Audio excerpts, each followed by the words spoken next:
Imagine crouching in a foxhole along the Normandy coast, rain hammering against your helmet, mud seeping through every layer of clothing, your fingers numb around your rifle.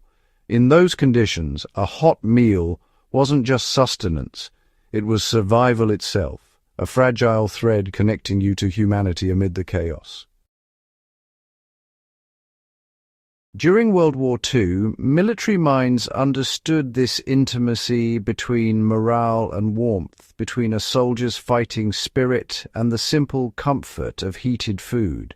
This understanding gave birth to one of the war's most fascinating yet largely forgotten innovations. The self-heating ration can, a technological marvel that attempted to turn every soldier into his own mobile kitchen, no fire required. The British experimentation with self-heating cans represented a bold leap into applied chemistry under the harshest conditions imaginable.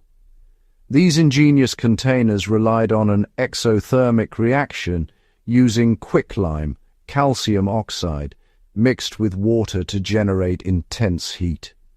Picture the design. A double-walled can with the food in the outer chamber and a small compartment containing the chemical fuel.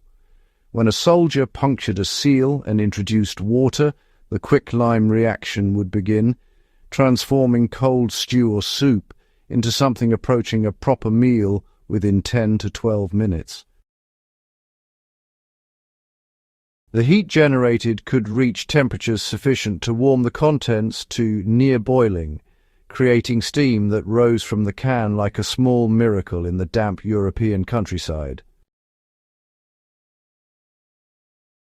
Yet, innovation on paper rarely survives contact with battlefield reality unchanged. These early self-heating cans carried their own dangers alongside their promise. The quicklime reaction, while effective, was vigorous and occasionally unpredictable. Soldiers reported instances where faulty seals or overzealous reactions caused cans to rupture, spraying hot contents across uniforms and equipment. The weight proved problematic too. Each can carried not just food, but the chemical apparatus needed for heating, making them significantly heavier than standard rations. In an infantryman's load, where every ounce mattered across miles of forced march, this extra weight really did limit their practicality. Production costs and manufacturing complexity meant these experimental rations never achieved widespread distribution, remaining curiosities rather than standard issue. What truly defined the World War II soldier's relationship with hot food wasn't issued technology, but, improvised ingenuity. Across every theatre, from the bocage hedgerows of France to the Pacific Islands, soldiers became masters of adaptation. They crafted tiny stoves from empty ration tins, punching ventilation holes with bayonets and fueling them with anything combustible, bits of cardboard, drops of gasoline, even paraffin scraped from waterproofing compounds. The American troops, with their C rations and K rations, became particularly inventive, heating cans directly over small fires built in helmet liners or, fashioning expedient cookers from wire and scrap metal. British soldiers cherished their Tommy cookers and hexamine fuel tablets, small solid fuel tablets that burned hot and relatively clean, perfect for brewing the tea that, honestly, sustained morale as much as any weapon.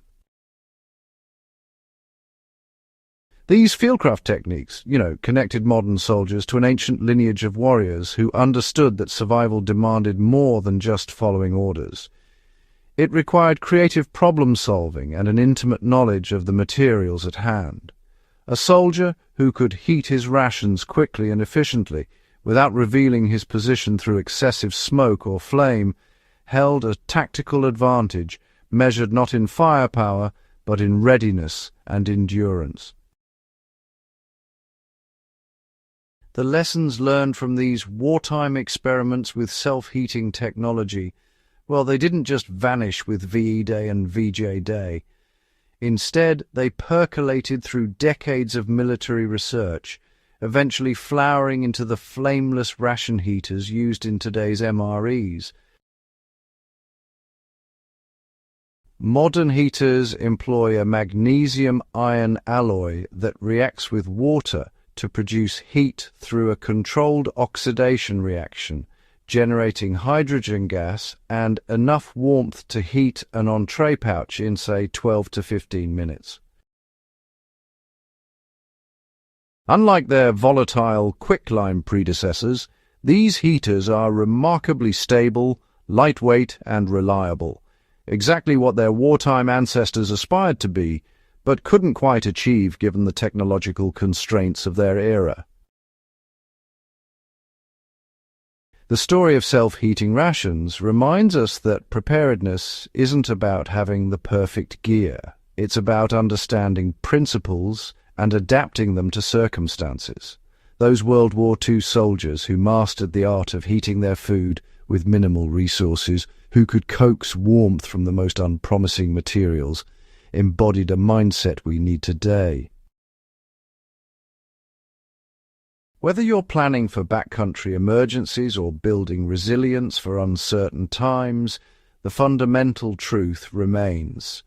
Knowledge weighs nothing, adaptability costs nothing, and the ability to meet basic needs under adverse conditions is the ultimate survival skill. If this journey into forgotten military innovation has sparked your curiosity, subscribe to Fieldcraft Chronicles and share this video with anyone who values the intersection of history, self-reliance, and practical survival knowledge. These stories deserve to be remembered, and these skills deserve to be passed forward.